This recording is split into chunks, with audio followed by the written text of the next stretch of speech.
Okay, Assalamualaikum. Macam biasalah kita akan berjumpa dengan collection money lah. Okay, ni info part 2 tentang RM100 lah. Okay, RM100 ni ia berdasarkan daripada apa benda ni, silver thread dia. Silver thread dia, tengok lah, dia macam bergerak kan. Lepas tu kita boleh tengok kat belakang ni ada golden macam biasa. Macam saya dah record tak.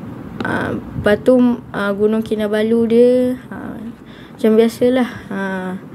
Dan ada hulu kot ni saya rasa.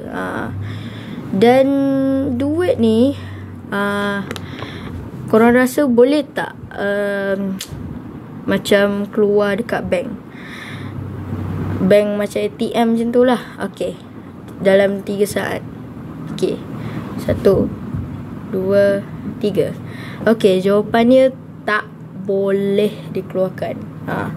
RM100 keluar daripada ATM tak boleh. Tapi government boleh bagi RM100 kepadanya.